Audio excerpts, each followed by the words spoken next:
You're not bad at dating. The system is bad at letting you date. And here's why nobody talks about it. Millions of people are doing exactly what they were told to do.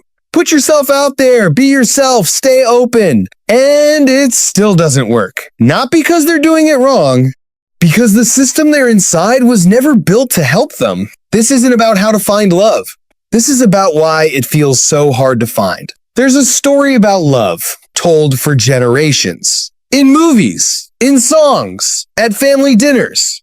The story goes like this. Find the one. It'll feel natural. Put yourself out there, and love will find you. For some people, it happens exactly that way. They meet someone, something clicks, life changes.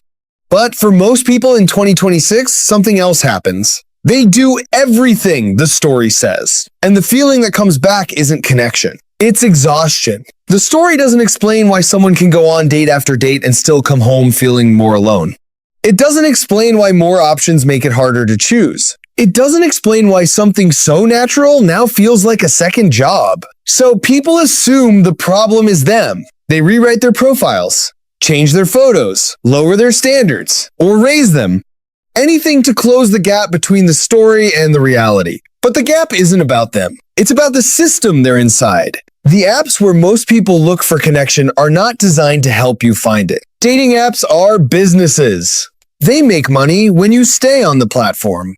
Every day you're single and scrolling is another day you might pay for a subscription. Another day you see ads. Another day you're part of the product. If you found a lasting relationship tomorrow and deleted the app, that would be a loss for the company. So the design isn't built around connection. It's built around engagement.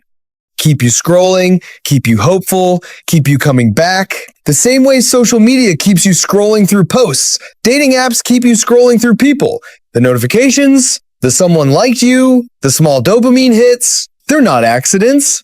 They're features built by the same psychology that keeps people on Instagram for hours. You're not using a tool to find love. You're using a platform that profits from your loneliness. When you have one or two options, choosing feels simple. But when you have hundreds of options, something strange happens. The mind starts to wonder, what if there's someone better one more swipe away? What if this person is good but not the best? Psychologists call this the paradox of choice. More options don't make people happier. They make people more anxious, more indecisive, more likely to regret whatever they pick. Before apps, people met in limited spaces. The neighborhood, the workplace, the school. The pool was small, so the decision was simpler. You worked with what was close, what was real, what was in front of you. Now the pool is everyone. And everyone is too much. So people keep scrolling. Not because they're shallow, because the system gave them a reason to believe the next profile might be the one. And that belief keeps them moving away from connection. And deeper into the scroll, every swipe has a weight to it, even if it doesn't feel like it at first. Every rejection, every conversation that goes nowhere, every match that disappears, it adds up. Not loudly, not all at once, but slowly. The way water wears down stone, the profile is a resume, the photos are packaging, the bio is a pitch. You're not showing up as a person looking for a person. You're presenting yourself for judgment over and over. And when the judgment keeps coming back as silence, or a conversation that fades after 3 messages, something inside starts to believe it. That maybe you're not enough. This is where the loneliness lives. Not in being alone. In being seen by hundreds of people and still feeling unseen. The dates, the subscriptions, the premium features that promise better matches. The effort of showing up as your best self repeatedly.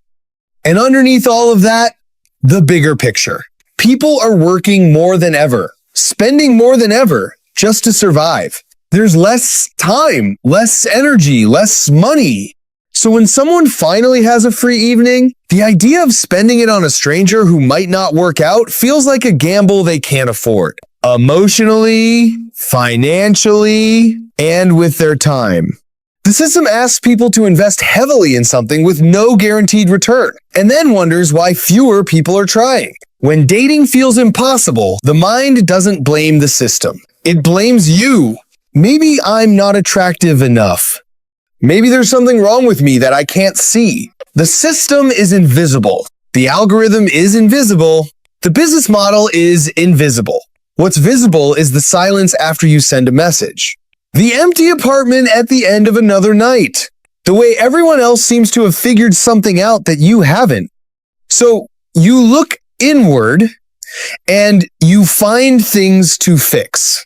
You read the articles, watch the videos, try the advice, and sometimes it helps a little. But the feeling doesn't go away because the feeling isn't about you. It's about what happens when you put a deeply human need inside a system that was never built to fulfill it.